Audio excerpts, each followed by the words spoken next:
अस्सलाम वालेकुम दोस्तों, मेरा नाम डॉक्टर अली असगर है और आज की इस वीडियो में हम first year physics chapter number 8 work example 8.1 को आज की इस वीडियो में हम सॉल्व करने जा रहे हैं। तो आइए स्टार्ट करते हैं। The electron and proton of a hydrogen atom are separated by approximately 5.3 exponent minus 11 metre. Find the magnitude of the electric force, B. The gravitational force between the two particles. What is your conclusion about these forces? हमें कहा जा रहा है कि hydrogen atom है।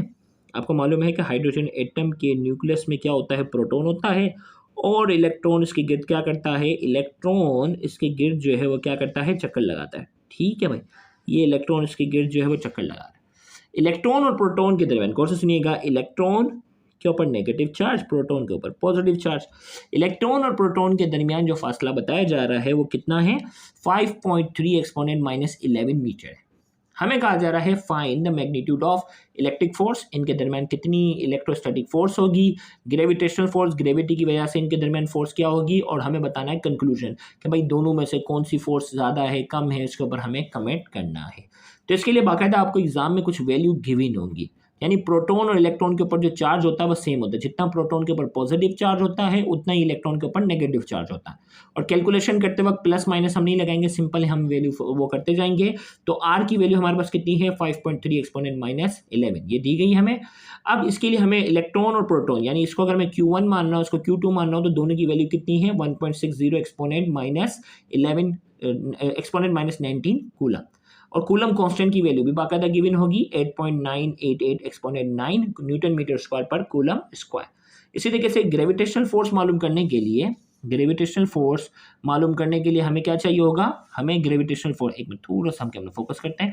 Gravitational force मालूम करने के लिए हमें इन दोनों का मास चाहिए होगा। मास ऑफ इलेक्ट्रॉन हमारे पास होता है 9.109 एक्सपोनेंट माइनस 31 किलोग्राम और मास ऑफ प्रोटॉन है 1.672 एक्सपोनेंट माइनस 27 किलोग्राम। और ग्रेविटेशनल कांस्टेंट की बाकायदा वैल्यू गिवन होगी 6.67 exponent minus 11 newton metre square पर केजी स्क्वायर, ये वैल्यू दी हुई है। हमें क्या करना है, पहले में इलेक्ट्रोस्टैटिक फोर्स मालूम करनी है, फिर ग्रेविटेशनल फोर्स मालूम करनी है और फिर कंक्लूजन हमें बताना है। तो आइए सबसे पहले हम बात करते हैं इलेक्ट्रोस्टैटिक फोर्स कैसे मालूम करेंगे। कूलम्स लॉ से K Q1 Q2 over R square. K की वैल्यू कितनी है, 8.988 एक्सपोनेंट 9 और Q1 की वैल्यू कितनी है, 1.602 एक्सपोनेंट माइनस 19 और Q2 की वैल्यू भी सेम है, इलेक्ट्रॉन और प्रोटॉन का चार्ज सेम है ना, 1.602 एक्सपोनेंट माइनस 19। R की वैल्यू है 5.3 एक्सपोनेंट माइनस 11, या इसके ऊपर आ गया स्क्वायर। अब आपने क्या करना है, इन तीनों को पहले मल्टीप्लाई करो, इसको इसको और इसको, तो ये आपके पास आ गई 23.006। 5.3 का आपने स्क्वायर लिया, 28.09 आ गया, 11 का स्क्वायर आ गया माइनस 22। 23.066 को आपने 28.09 से डिवाइड किया तो 0.28 आ गया।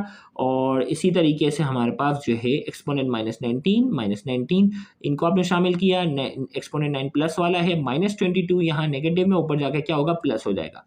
अब आपने क्या किया, इनको आपने माइनस 38 है, 9 है और ये 22 है, इनको आपने जब 8 किया तो आपके पास वैल्यू कितनी आ गई, 8.2 एक्सपोनेंट माइनस 8 न्यूटन, ये इलेक्ट्रोस्टैटिक फोर्स आ गई।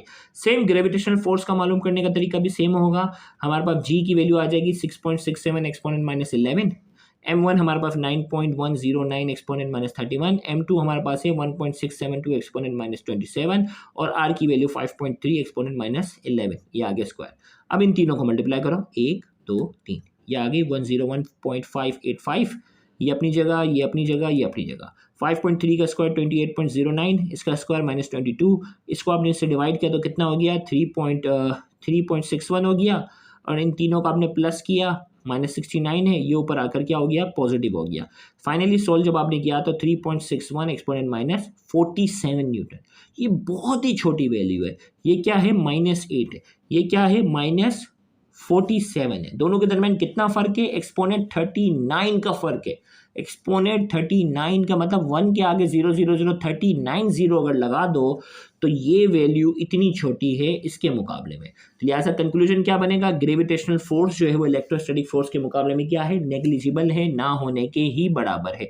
Conclusion, the gravitational force between electron and proton is negligible as compare to the electric force. Electric force के मुकाबले में ये ग्रेविटेशनल फोर्स जो है वो बिल्कुल क्या है, नेग्लिजिबल। और ये हमारे इस न्यूमेरिकल का आंसर है। थैंक यू वेरी मच, अल्लाह हाफ़िज़।